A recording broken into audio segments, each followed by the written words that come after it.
We're live. We are live. Welcome to the Clean Power Hour. I'm Tim Montague, your host. Hey, check out all of our content at cleanpower.group/podcast and give us a rating and review. That helps other people find this content. So go to Apple or Spotify and give a rating and a review, and check out our YouTube channel. I want to welcome my co-host, John Weaver, to the show. That's me, John Weaver. How y'all doing?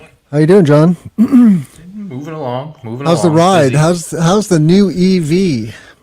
The Hyundai Ioniq 5 with 300 miles of range and a really cool, weird paint job that's purple and green and gray. It's a car. It does the job, and it's an EV, and I can sleep in it when I go camping if it's raining or I can't get set up in time. So I'm happy with it. Charging infrastructure is cool so far. Should Elon Musk be concerned? That's what I want to know. I mean, sure, but nah, not really. It's a good car. It's, you know what? People look at it and compare it to the Model Y, and they're like, "You just bought the same car over." I said, "Yep." And they're like, "Oh, Yeah. why didn't you get the Tesla?" I said, "Well, I can't get the Tesla until next year, and this one costs $40,000 less, and it does almost the same." Is it really all right. 40,000 less? When you account for the $10,000 tax credit that I would get, and the fact that I made an extra $10,000 off of Okay, car. so it's not quite. It's not. Well, That's It's you're- close though. My car cost 46, and to replace it would have cost 72. Yeah. So that's 25, and then you add $10,000 tax credit, and we're at 35. So it's close. Yeah. Well, let's welcome our special guest, Ken Sanger from Snake Trade, to the show. Welcome, Ken. Hi, how are you? How are you doing? Looking forward to geeking out on wire management, above ground wire management. That's the topic of the day. You came on the show a while ago, Ken, talking about your rooftop solutions, I think primarily, but today we want to talk about ground mount, I think, right, John? Yeah. Yep. Oh. And John has a bazillion questions, so I don't know. Why don't you just start, John? I really have two key questions, and then one that I learned from somebody that I should be asking about. But we're for the first time, my company is doing actual ground mount projects that might fit your product. I know I've seen you on LinkedIn a whole bunch over the years, and you've messaged me a few times. I always look at your spec pages. I never responded because I never had anything to buy from you, but I was on your radar, so that's what matters. You were on my radar. How's that? But now we actually have a project, and one interesting thing that we have to consider in Pennsylvania, where your product came up specifically, is that in PA they have rules against disturbing the land, and if you break a certain volume of land disturbance, you move into a higher tier environmental analysis. And when you're doing a single axis tracker, putting in holes with piles and putting on a couple of concrete pads, you're going to disturb some land. But once we get to a certain volume of land disturbed and a certain volume of land defined as impervious to water filtration, then we have challenges. And so we realized that if we lift up our wires on this project, we will stay under a critical value. And so that's the first time we started checking out Snake Tray from you folks. Now in New York, we have another person who suggested we check you out. And so we started poking at it. And as we're working now on how to put our wires above ground. And Tim, if you want to define for our watchers an image of what this is, it's literally just a cool structure of plastic that holds together a batch of wires and keeps them separated so air flows between them, and it's neat looking. But the questions that pop up, so that's a cool piece. That's not the one I'm specifically aiming for yet, but that's a nice hanger. I know. I need Ken's help to find that product. Where should I go on your website, Ken? I'm at the news page. I would go to the product and commercial and utility grade installations, and you'll see them there in red and black with two messenger wires on it. So products, cable management. Solar. Solar installations. There you go. There Utility grade. Yeah. 407? Messenger wire. Messenger wire. Cable. Snake tray. Yeah. So the biggest questions, yeah, so that's one look of it, one great angle. Yeah. The biggest question I have, Ken, that everybody has, but I think is answered, but is UV. What's our testing? What's the testing we've done with UV exposure for 25 years? And how do I sales pitch that? And, I'm sure it's good for UV, but sunlight eats things for a living. And how do these wires deal with that for 25 years? With the wires that we've worked together, and since we do not sell the wire, the wire is supplied by several manufacturers that create the wire here now. They are creating cables that are, and it has to specifically say PV on it, UV inhibited, and be able to last those 25 years and so on. The conveyance that we have, and thank you for the good intro, John. You were showing about all the different things, all the catch points, meaning that what also hurts these cables is also being in heat, and that's why they talk about 90°C and things like that on the roof. The separator that we actually design is to keep the cables cool too, but the cables are manufactured by several different companies that are UV inhibited to be able to last to 25 years at the same time. So, are there installations that are at least 25 years old, though, that can be inspected and that kind of thing? The installations that you have, you would have to follow something that are on commercial roofs that are out there. Ground mounts have only been around really for the last 10 years or so on. Being in the industry myself, this is my 26th year doing it. Being that we are such a young industry, I remember, and this is just an analogy for it.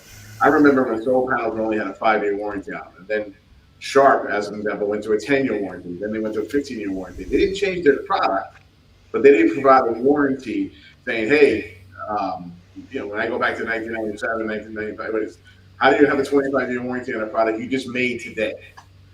So basically, what it is that we're going off of what the cable manufacturers have learned over the years. In the beginning, we had cables that were not PV rated when I was an installer, as an example.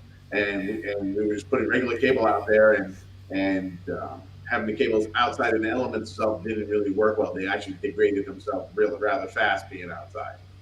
So the manufacturers of the cable companies out there have learned that the cables are going to be outside anyway. So if you're on a roof, on a commercial roof, you have cables which are going from panel to panel, and they're outside in the elements anyway. But they have to have a PV designation to them so they don't degrade. They're designed to be outside. They're designed to be put out in the middle of the industry. If you get cables or work with cables that do not say that, you're not going to have a cable that's going to last 25 years. You have a cable that's going to last 5 years or 10 years because the coating or the permutation on the outside of it is not designed to be outside. So we're not new to this above ground application. There's been several other companies that are doing the same thing, but the key word is picking a cable that is designed to be outside, and there's several manufacturers out there that do that. And the difference is that you have a lot of elements you have to worry about, so that's what you got to keep on. So it has to be PV cable on the outside. So let's talk about the advantages of above ground. There's the ease of installation. You don't have to do trenching, right? So you're saving time and money on trenching or boring. There's potentially an advantage with temperature of the wire, right? The wire is maintaining cooler temps above ground than it would below ground. Is that right, Ken? Typically. So what there is and I'll start this conversation with the best installations are all done. So now we have installations that have challenges. So you may have a study that does a geo that says, hey, there's something wrong with the soil, or it's corrosive, or it's caliche rock. The perfect installations are all done. So what has happened now is that to make these projects go further is an above ground design. So their initial designs that first came out took the cables that were on the ground and put them outside.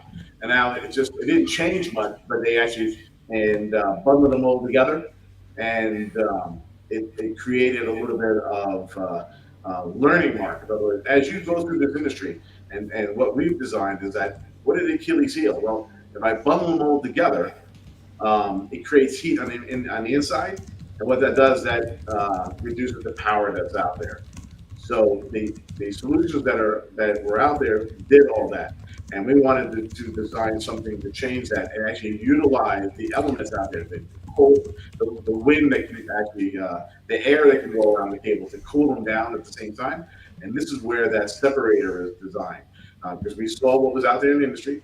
Now, how can we make it better, and so on? Because what we found is some customers were not getting the power at the other end because of they call it an ohm effect that actually creates heat and attenuates the cable. So the installations that are out there, if customers, I have customers calling me up that they have Tundra, they have it's a Superfund site, or it's an organic site. It's not like what John was talking about. There's some people that are doing farms that were farmed before, and they have pesticides. They have all kinds of chemicals on the inside. You can't really disturb that land because now you have runoff and everything else too. So there's challenges that are out there, and I'm glad that he says that he's seen it in Pennsylvania. I've seen it in several different states where there's a restriction of how much soil can you disturb because of what is there. It could be a brown site. It could be, I've heard things about, I had customers come in, they're trying to take an old coal site or an old oil site that's been decommissioned. Sure. You can't dig that up because now it becomes a large runoff risk. Huh? Runoff risk. Yeah, a lot of risk. There's a lot of toxics not only to the environment but also to the workers that are there too. So a lot. In the old days, I say, hey, they used to put a cap on things. They put things, hey, it's like a landfill. Put a cap on it. If you can't get underneath them, just have hook on the methane on it. You don't have to worry about it. But how do we dual purpose that thing? We put it into solar. We put it in that. That's where above ground came into play. And then, there are some added risks with above ground. John has pointed out the UV exposure. There's exposure to rodents potentially. That's my question number 2 right there. Pardon, Tim, but how do you deal with rodents? I mean, literally, that's a wonderful place to build a nest. It's warm, it's protected, it's above ground. It might be it might be cold there, but it's warm from the wires, but cold because you're not touching the ground. But that's what a lot of people ask is, are you going to literally walk through there with a broom and start knocking out nests? I mean, that's what one site inspection person said they always double check, is that there's just not stuff living in there, and that's part of their job now. Correct. Well, part of the above ground, these are the challenges that have come up as the industry has evolved to use above ground, that they may add that to the O&M at the same time. One thing that John, you haven't asked is that, let me address that. So we have rodents like that, you have to inspect the cables. And it could be always things that they have the nest on top.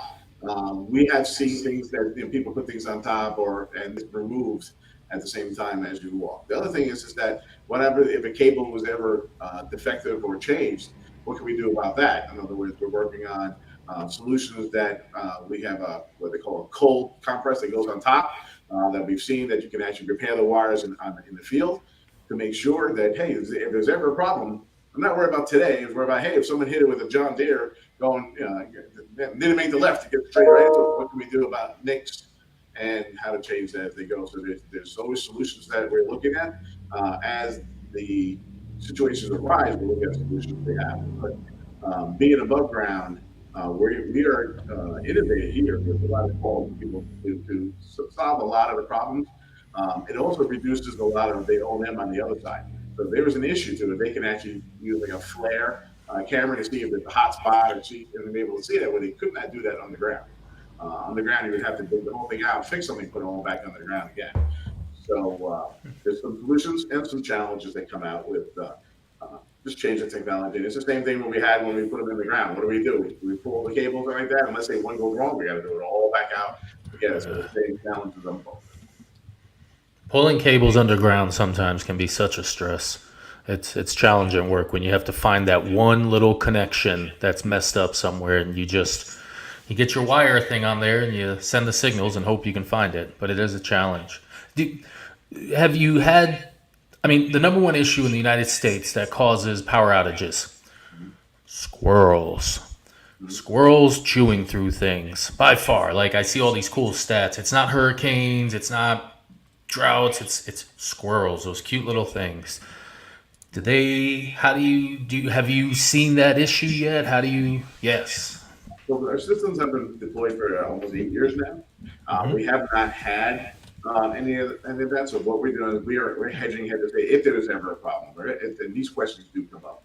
Um, the being in the field, we wanted to see what happens in there. That the cables that you see, where if you're on a rooftop, you're dealing with a number 10 cable. And that Hmm. number 10 cable is very small, Yeah. and the jacket is very, very thin. When you're dealing with 350s or 500s, the jacket is quite thicker, and it has a different compound. What I've learned on the roofs when I was doing installation, that the number 10 cable had a resin on it that tasted kind of sugary, and they would fly into that, and it would taste like a black licorice type of deal. No. We have that same compound on the larger cables. The larger cables are have a different compound coating on the outside of it. So we haven't seen it yet, but it's because we haven't seen it doesn't mean it could have not happen. It could always happen. So we have to have a contingency. What can we do to repair it and fix it at the same time for the customers that are out there if something comes up, rather than being reactive. We're trying to be proactive and understand what hey, it's been out there like that. We haven't seen it yet. What do we have for solutions? We're working on solutions on that for it. Do you put hot sauce on the cables? No, I thought on my hot wings or something, man. And I just got back from the solar asset meeting, and predominantly everybody was there is for O&M and spending Yep. a lot of time and listening to them of the challenges they had, even with ground, even that they even were repowering. They spent about an hour and a half on repowering, and they were trying to figure out how can we repower. And the solution of being above ground allows them to one keep it under a chance of saying this is a repair rather than taking whole thing out and part away, and be able to access things and be able to also it changes the O and M a little bit, that they can spend a little bit less money on O and M on the other side rather than working on a contingency. Hey, it's going to cost me $80,000 to take it all out of the ground and put it all back down. They can change that too. So O and M is a lot less for the above ground. That's interesting. I Yeah, it's the the going to that asset conference in San Francisco. Um, Everybody is worried and looking forward at the same time to O&M cost over the next 25 years, because first it's going to be a big business and it's growing and the people want to do it right, but we know that solar developers are always as tight as they can in projecting costs going forward, because costs going forward eat into the electricity revenue. And I know that people are hesitant about testing new things that will mess up their long-term cash flow. So it's the fact that the O&M people are hammering on it and paying attention, and that you've been doing it for 8 years, kind of makes me feel a little better about it. It's just new technology for me, and I'm scared. And I want the thing that works. I don't want to ask questions. I don't want my customers to ask questions. We've been putting wires on roofs for greater than 10 years myself. I haven't been in it for 26 years like you can. That's cool. I But used to, used so to, they used to work with sundials back then, and that's when we first started like that. But let me just tell you this: what happens yeah, now is that for O and M, a lot of these builders or customers that you talked about in the past are across the nation. They do different. They install in California. They also install in Texas. They also install in Illinois. So there's different places that they have. What has happened now, and what we came back from the O and M, is that they go and they see sites that they have no idea, no history. They don't even know how it was put together. They have to first figure out, hey, if I'm going to go as an O and M, and sometimes they sell this contract to a next O and M person 5 years later. In other words, they hand it off to the next one. They have no history. They have no understanding. That was a large breakout that they talked about. It's like, we don't know. Once we get this, we have to go back and figure out what it is. And we have limited information on that. When we have something that's an above ground, they can actually look at and see it and be able to know exactly what they're going to fix across the United States. So working with some of the O&M contacts that I made at that show, is that now it's something that they can. It's like a cookie cutter. It's something that if an above ground installation is in Washington, it's the same thing as the above installation that's down in Texas. So they can actually develop their SOPs or standard operating procedure of how they're going to repair something, how many people they have to send out, how fast can they tell the customer, hey, we can get you back online, because we don't. In other words, if I send John right now, John, I have a job in Arizona, go. If John gets there, he has to go start, look, all right, let's start from where did the cables go? What's going on? Where's the problem? You got to figure it out. Where I can send John to Washington and go, hey, there's a problem on one circuit, and then you can go right there, you can find it, and like I mentioned before with the flare, and say, there it is, let's fix this, and then we're on a plane out of there, or they can send a team there and be able to do that. So the O&M, the ease or the efficiency of being able to get that customer back online right away, because every minute they're offline, they're losing money. So are they going to tell them, hey, I'm going to take 2 weeks to take this all apart and then figure it out and put it back together? The O&Ms that are out there, they really gravitated to that. They can make it that they can have a standardized operation that they can. It's the same thing in California, same thing as in Texas, same thing as in Illinois, same thing as that. They can always see and actually reduce their manpower they have to do and be able to bring that customer back online. That's the most important. How fast can I get you back online and start for your PPA, or am I going to default on my PPA? Everything. This really allows it to get some right up real quick, real fast. That makes sense. It makes good sense. Let's go, Tim. Yeah, no, I'm good. I think we should move on. Actually, I mean, this is a very interesting topic, and we look forward to staying in touch with you, Ken. And I love that point about doing O&M. It is going to be a lot easier to identify where problems are, if there are problems, if there's a short, if whatever, right? When it's underground, it's invisible, and it's going to be harder to identify and triage. Above ground is just going to be easier, faster, more cost effective. The only question is, will there be more problems than there would be underground? So only time will tell, I guess. Yes, only time will tell. Yep. Right now, the outlook is, and you get in it from me as a manufacturer, but I'm also in this industry for a while. It's the first 8 years has been great because we haven't had, and it was going to happen. It's going to happen right in the net. We were out there in organics. We're out there. I was on a project that had animals walking around. I was like, oh, this is fun, and they're going to be able to see that. But yes, we will know as the industry as it matures continually. It's still very young, and this is another avenue to allow where they could not do it before. Now they can do it now. What about wind? And are these structures? How do they deal with wind sitting above ground? Wind can pass through it, but yes. Structurally, what's the pieces holding it up and it's hanging? How's that work? Well, we designed to have the stresses put on, and we've actually had the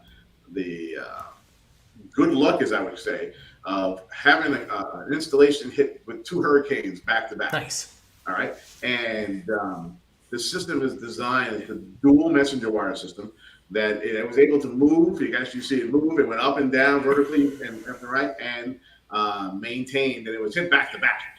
So I flew down and checked it out and so make sure they had other issues that problemed up. But the system was designed to take not only the wind, weather, seismic, anything that moves, to allow the cable to maintain its composure, make sure it maintain its cable management, and make sure it's straightforward on the continuous system all the way through.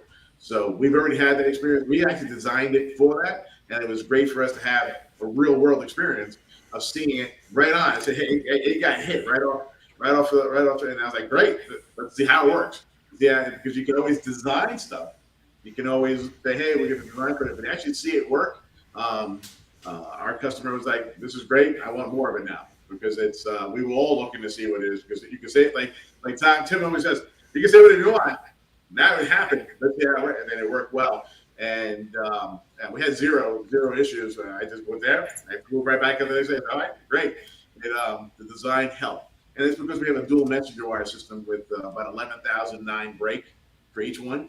So we exceed the break marks of anything on there when the thing can flop up like this, like with harmonics, and it's not as typical as people would think.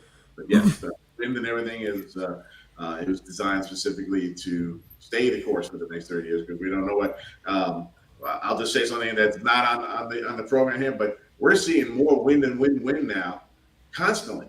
Where when I started doing this 20 years ago, when I got on the roof, it wasn't as much wind. Now I get wind every time I go up there, like it's like nonstop wind. So our climate is changing a little bit, and we have to worry about that as they go. And we've already hit a category 3 and 4 already without a problem. Yeah, that does bring up the topic of fire, because Texas is experiencing fires right now. New Mexico is, and of course, there's a lot of ground mount solar in those two states.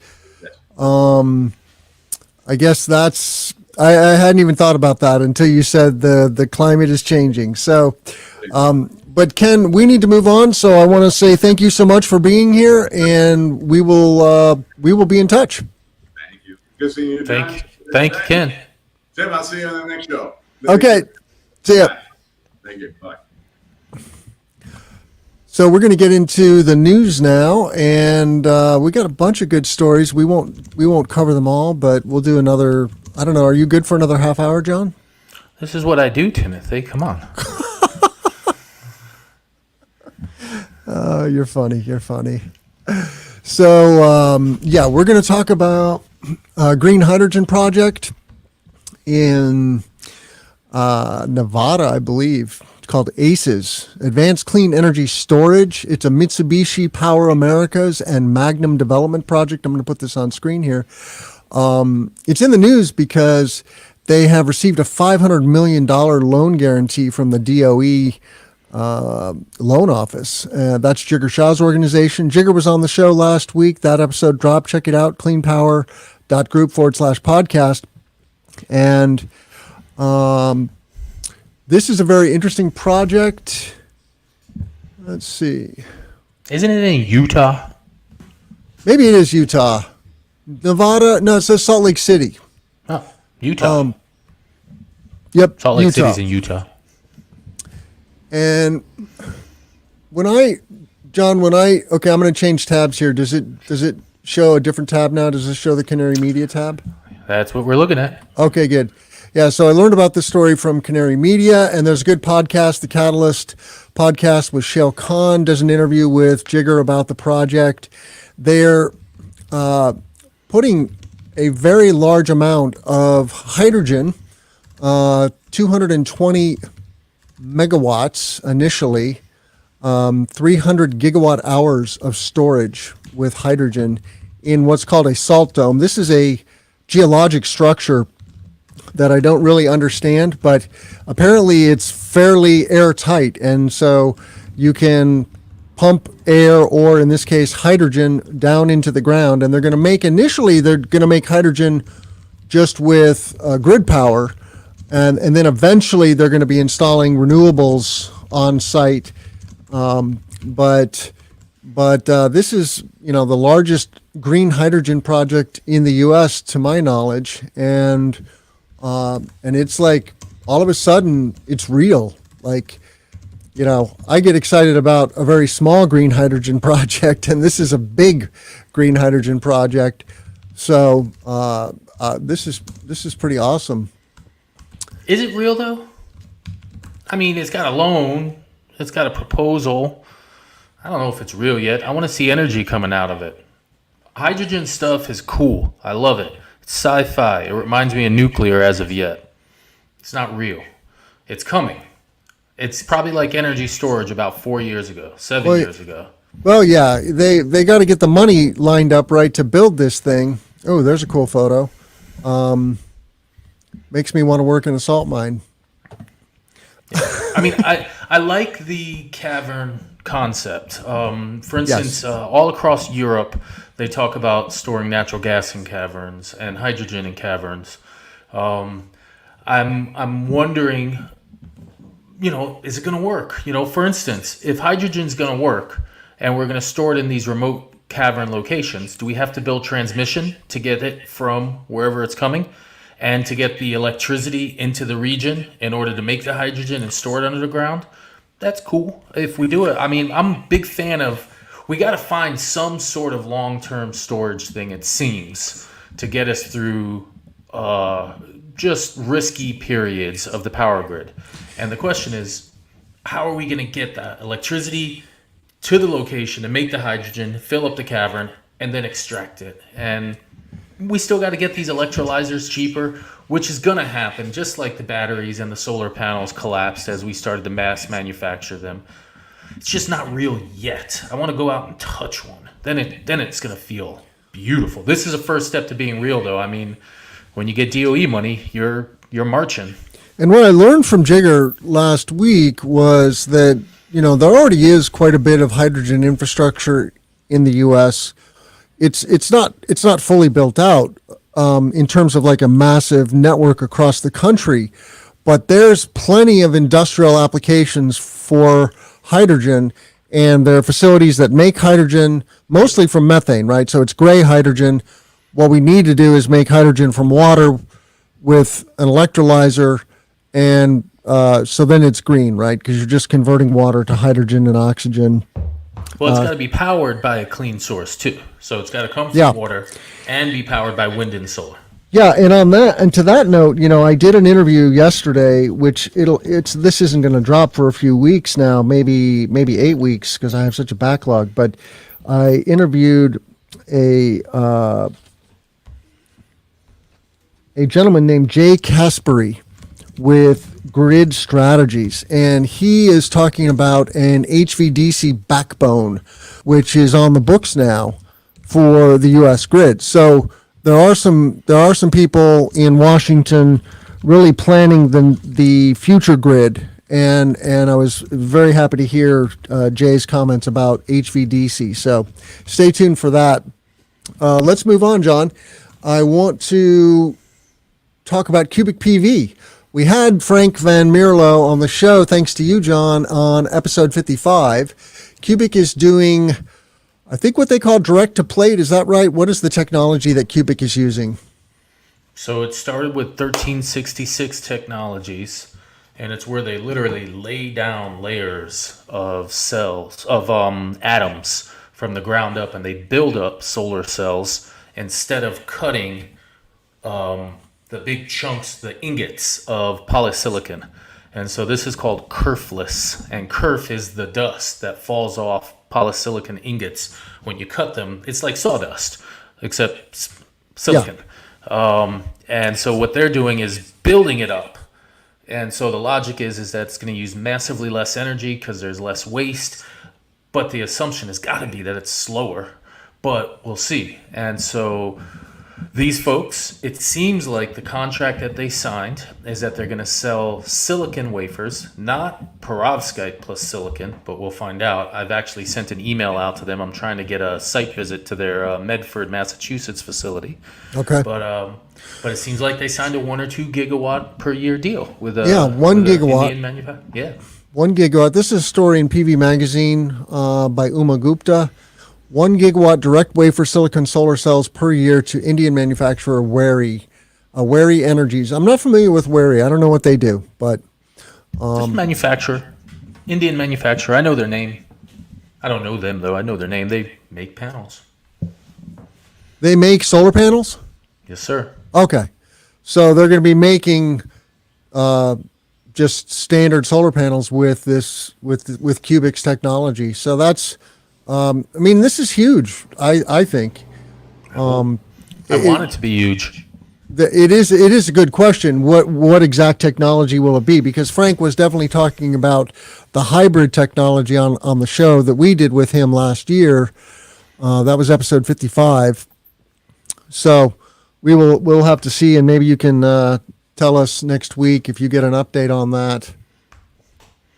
Yeah, I've been poking around. I saw nothing in reference to perovskite for this announcement. It was all focused on silicon and the Yeah. 1366 technology, not the Hunt perovskites side of the equation with them. So I assume it won't be my dream yet. It'll be close though, one step toward it. Yeah. Is there something you'd rather talk about besides Porsches? I mean, Porsches are pretty awesome, and Porsche making good batteries is pretty great.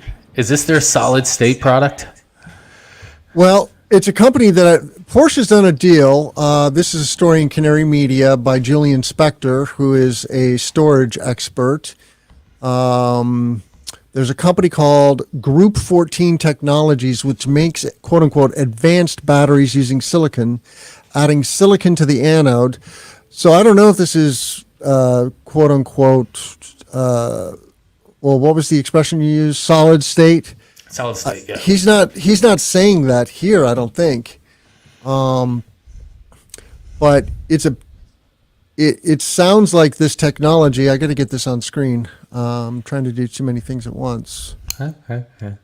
So these are silicon-based batteries, and I think it's a silicon anode, and it may or may not be solid state, but silicon anodes are different than this current anodes, and apparently they can be used in standard batteries. They replace the graphite anodes, which is what's currently going on, and they also hold more energy in silicon anodes from my very limited reading on them. So Yeah. I'll just say, number one, I'm happy that other companies are experimenting with batteries, and I think this is going to be part of the reason that batteries are going to be so awesome, is that everybody's going to experiment with different mixes all around the world, and we're going to get amazing learning curves. I don't know if you remember, but I chatted about a visit that I had in Florida. I took a vacation, and I visited Thomas Edison's Florida house from way back in the day. And what I learned there is that, well, I'm going to ask you, Tim, what do you think Thomas Edison made the most money off of?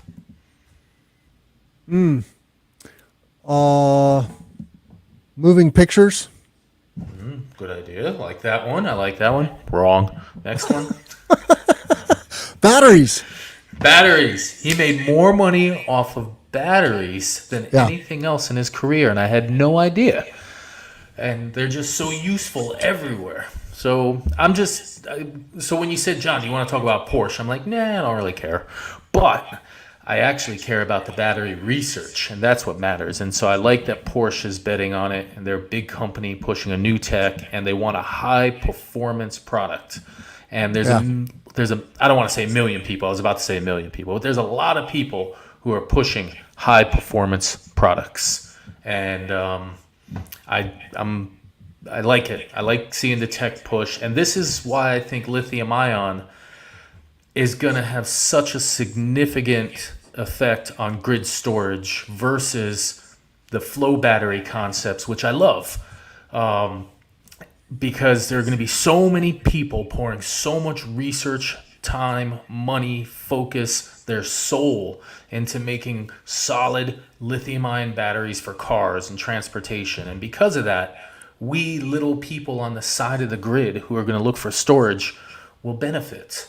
We will get the cast-offs of the car industry, transportation industry, and for us it'll be wonderful because it'll be built to vehicle standards, which have to move, which shake, which are smaller, which are dense, which have to output faster, which have the standards of Porsche, which are very high-end standards. That's going to drive batteries, and that's going to drive grid storage to cheap prices and good technology. There was a research I saw from Lazard. Lazard, when they put out their annual report for a levelized cost of electricity. Isn't it Lazard? I don't know, maybe. I read their names. I don't listen to anybody talk. So Lazards, great. Everybody gets Lazards. Thank you, Timothy. I don't know. Lazard said that 90% of batteries by the year 2030 would be going in cars and 10% to the grid. Yeah. Yeah, I mean, it says they're going to make enough batteries. This one company is going to make enough batteries for 600,000 EVs. So anyway, good story. $400 million. Porsche teaming up with an American company. I mean, the Porsche EVs are very good. They're just very expensive, right? Mm-hmm. So it's a bit of a niche. It's a niche that'll drive things. I mean, people were saying that about Teslas, but now Sure. I drive a Hyundai. I drive a Hyundai with a 300-mile range that people mistake for a Tesla. And they're like, oh, that's an EV? Yep. Is And I'm Porsche like, part of the Volkswagen group? I think it is. So, it'll bleed into other more affordable vehicles. Let's talk about Workboat. Workboat. It's a funny Really talking website. about I don't know offshore how do you find this stuff? wind. I love this stuff.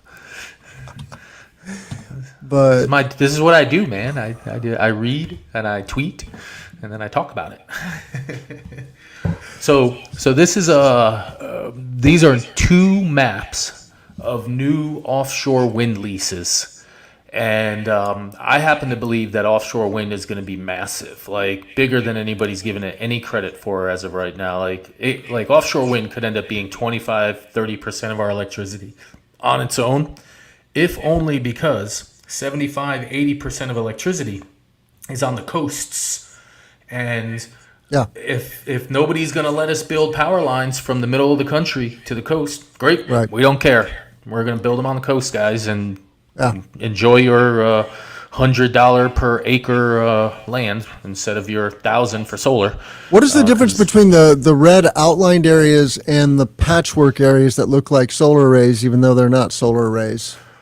So the patchwork areas are the actual lease areas that are being auctioned, I believe, Okay. whereas the open areas are the potential future lease areas. Yeah, so there's 6 call areas, and the overall area is where potential they could do offshore wind. Okay. So they, like, you look at the Atlantic coast one, which is the top one, and you can see those 2 big chunks that are farther off. I wonder if that'll end up being floating. I don't know the water depth maps that well. Well, it says 400 meters. It's super deep water. Oh, that's floating then. That's going to be some floating solar there. Yeah. And that's where... Not solar, wind. Yeah, wind, solar, it's all the same. Technically, it's all solar. So... Oh, we're getting some stuff on the West Coast now too.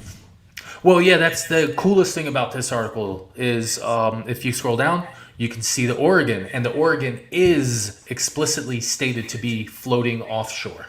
Mm-hmm. And I just thought that was cool because if we have California, Oregon, Washington, and then the West Coast or the East Coast, we're just going to have like cool offshore floating cities. I mean, I don't know what we're going to do in the future with it. I mean, it just opens my mind to imagination that what we could do. We could build a city amongst these floating things and have some floating solar and then some houses out there for some fishermen because the undersea life will multiply. And we're going to create offshore populations of life. And I'm optimistic on the potential of what could come of floating offshore wind. Very optimistic. And we've got a great image of a climbing wall here. Well, Gonna break this out. You found a story about vertical solar. I think you're gonna have to change your name from Commercial Solar Guy to the Vertical Solar Guy. sure. I'll get a new website, verticalsolarguy.com. I can do that. Yeah, I think it's an awesome name. So you're going to show us the vertical solar, Timothy? I'm gonna try. God, Try. I think I. So this is in Wisconsin. What? And Wisconsin. Yes, sir. Wisconsin. It's your neighbor. You should go visit it. Are you going to climb it? Come on, Tim. You want to. I can't get the screen. Oh. I wonder if they'll let me share. Can I share? Let's see. I'm going to share my screen, Tim. Am I going to break your computer? Try it. Let's go for a Chrome tab. Oh, look at this. Look at all this technology. Bam. LinkedIn. Share. Bam. Look at that. What do you see on the screen, sir? Just you and me. Oh, well, I'm sharing it. View my tab. Okay, I got it. Okay. So that's it. All right, so they're retrofitting a vertical solar array onto the side of a building. Yes. That's an awesome idea.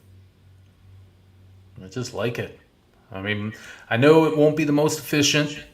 Up there 40 degrees is probably the most efficient, but whatever. This is the space we got. So Exactly. On a high rise, you don't have a big roof, so you got to use the sidewalls. What is Terragen? Why do I know that name? It's used a lot. So, but are you familiar with this Terragen? Nah, they're just a racking company. I know their name. I've heard of them before. Okay. Yep, it's just a racking company though. Oh. They're not Terra Smart though. Terra Smart was bought by, and they were a ground mount racking company, and Terra Smart was bought by RBI Solar. Right. So there's that. And I'm sure there's another company that does civil engineering that's named Terra something. So vertical solar, man, it's coming, and it's actually more interesting and unique and useful than I think many of us. Terragen is a Canadian racking company. That's why I know them. I know Darren. Shout out to Darren at Terragen. Yeah, they're in Ontario. They make rooftop racking. I could never get it to pencil, unfortunately, but it's good racking. They also make wall racking, apparently. Well, yeah, I mean that's their ballywick is they kind of have this matrix in their rooftop product too. Not unlike Panel Claw, actually. Very analogous, but that would be their main competition. So maybe they can find a new niche for themselves.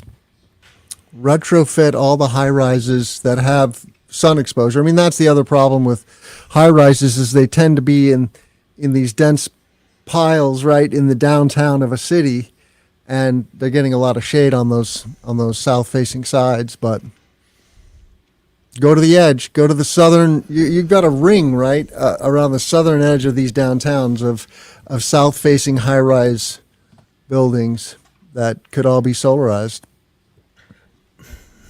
Yeah, I've seen good research, and I haven't fully put it in my brain, but lots of good research on how solar works in dense cities, and I think it's higher than our intuition would give us, because of course we as ground mount guys, we just want unclear sun, but I think it's more than we expect. Not as good as our ground mount systems, of course, but the only issue that I have with attaching solar to the facades of buildings is that building inventories roll slowly. Buildings will last 100 years before we do anything with them, and it's going to be hard to retrofit buildings. And so ground mount stuff will be our biggest volume, maybe rooftop as those move faster because roofs get flipped every 20 years. But I love the concept of getting the electricity generation downtown at the source of demand. And this does it. And there's going to be tons of buildings that have good south-facing walls. What about rooftop wind? I don't understand why people aren't putting wind turbines on these high rises. Maybe the risk of the blade flying off and killing pedestrians. You don't want your city folk getting beheaded by the wind turbine, but so two things on that one. One, I saw a cool picture of a wind turbine that had to get a blade repaired, and is in the middle of nowhere, and the blade got thrown, and it actually bent the tube, and so you could see a crease in a tube. Obviously, that tube's getting torn down. But the tower. The tower bent? Yes. Wow. Yes. Yeah, I was like, ooh. It was just tiny. It wasn't like bent. It was like you could just see the crease in the metal. But that's just, when you think about beheadings and stuff.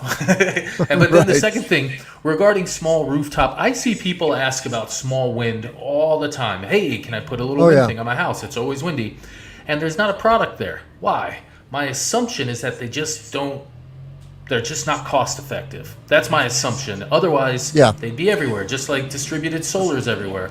Why isn't distributed wind everywhere? I think there's a cost effectiveness thing going on, but I don't know explicitly. Yeah, I mean, I'm in communication with some folks that are working on a vertical axis turbine, and they're if you go to Chicago, you'll see a few of these small vertical axis turbines that are building integrated, and they just haven't performed very well. The wind isn't very strong unless you go high, and that's vital. Is getting elevation. That's why, like, putting a turbine on your house, unless you're out in the middle of a cornfield in Illinois, then it could work because it is windy a lot here. And then there's the mechanical, issues that small turbines have. I visited several small turbines at community colleges in the last couple of years that were broken. And the owners weren't very happy with them, so the maintenance can be a problem. Finding people to maintain them is challenging. But yeah, solar has pretty much kicked wind's butt, I think, for distributed. All right, let's talk about silicon, your favorite topic. Well, so this article is because of the headline number. The 1 million megatons of polysilicon capacity by 2026 by one company, which is double what we had about 2 years ago for the whole world when we installed like 100 to 130, 140 gigawatts worth. One company wants to have this polysilicon capacity in just a couple of years. And it's kind of neat when you see these announcements and the forward-looking groups that are doing it, because they see 500 gigawatts a year of solar coming, which is going to be doubling, more than doubling, this year's supposed record number, which might be 250. And it's just neat. You're It's talking neat to about see Tongwei producing 250 gigawatts? Is that what you're saying? Or I'm saying that they're going to produce enough polysilicon that can create that much solar. Yes. They may not make the panels. They may not even make the wafers of the cells. But they are going to make the polysilicon. Solar cell capacity of 45 gigawatts last year, going to what? 100 gigawatts by 2023. Yeah. Yeah. So 100 now, a million megatons is 250 gigs of solar worth at minimum, because we're getting more efficient with polysilicon. So this one company is going to have the polysilicon capacity of 250 gigs of solar. One company. Yeah, it's pretty crazy. It's just neat. It's just neat to see the growth. Big fan of it. And Longi, who's their competitor, is going to be maybe right next to them, because they as well are talking about growth. And so it's Tim, maybe you and I should start working internationally, because we got our good U.S. solar thing going on, but globally the volume is just going to keep growing. MontagueSolarGlobal.com. That's your next website. I did have a website called Montague Solar, but I moved everything over to the cleanpower.group website. It's interesting you say that, though. It seems to me a lot of companies are coming to the U.S. A lot of European companies are coming to the U.S. because we're a growth market relative to the European market. We see the Spanish, the Portuguese, the Dutch, and they're all getting more and more active in the U.S. Is this a place where I can plug your new 9 to 5er, Timothy? Yeah, happily. It's no secret. Well, but Tim works for yeah, one of the largest renewable companies on earth, EDP. They're a Portuguese group. Are they the official state power company, or are they related to it? What's EDP's like corporate DNA? Like how did they come to be? that's a darn good question, and I don't know the answer to that. Ladies and gentlemen, next week on the Clean Power Hour, we're going to learn about maybe we should get your boss on here. Do you think that'll work? No, maybe I shouldn't email your boss. I'll get in trouble for that. Hey, Tim wants you on a show. We're going to ask you some personal questions. We're definitely going to have EDPR, the renewables arm of EDP, on the show. And if you go to edp.com, you'll see they're heavy into the energy transition and sustainability. Of course, they're a legacy energy company, so they're into all kinds of power generation historically. Coal, hydro, but they're best known in the U.S. as a wind developer. And they have, I think, 4 utility-scale wind farms here in Illinois. And now they're going after utility solar and distributed solar. And that's where I come in, developing community solar and rooftop for commercial industrial. So it's heady days. What we got time for really nothing else. We should probably wrap up. Is there one more story you want to do? Can we do a picture? What We story? did snow damage, 4 down, 3 or 4 down, snow damage. Okay. This is in Japan. So apparently somebody didn't strengthen their racking enough to account for heavy, wet snow in northern Japan. And I was made fun of because I made a joke. I was like, wow, I guess snow did this. And then somebody laughed at me and said, what do you think? A giant bird sat on it? But whatever. Wow. But check that out. Yeah. I've never seen that before. So it does look like a big bird sat on it.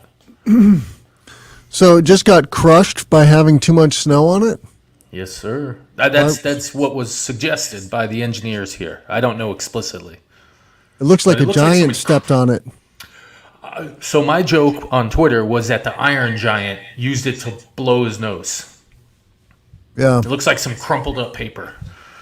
Yeah. It's pretty cool in my opinion. I mean, I haven't had to deal with super heavy wet snow in my challenges yet. We build our racking on rooftops thinking that we will have snow drifts build up on them. My Cylindra system actually has challenges from buildups of snow drifts because it's near a wall, and then the snow builds, and then as the ice expands and pulls back, it has cracked a couple of tubes on the Cylindra modules. But I've never had something like that happen. So just kind of neat, just something to think about. Yeah. So there you go. Snow load is real. Mm-hmm. Well, we've done it again. We've used up another useful hour with solar, wind, electrification of transportation. The energy transition is real. It's not fake news. And Tim is employed in it. And so am I. And I bet you all of you that are listening to us are employed in this industry too. Except for my mom. My mom listens to us, Tim. So That's nice. I'm glad somebody in the Weaver family is listening to the show. my mom says we're way too technical for her. She has to listen to it twice. But by the second time, she goes to Google and she just starts typing in words just to kind of learn what we're talking about. I think it's cute. Speaking of Europe, you mentioned that you might be going to Europe. Is that happening?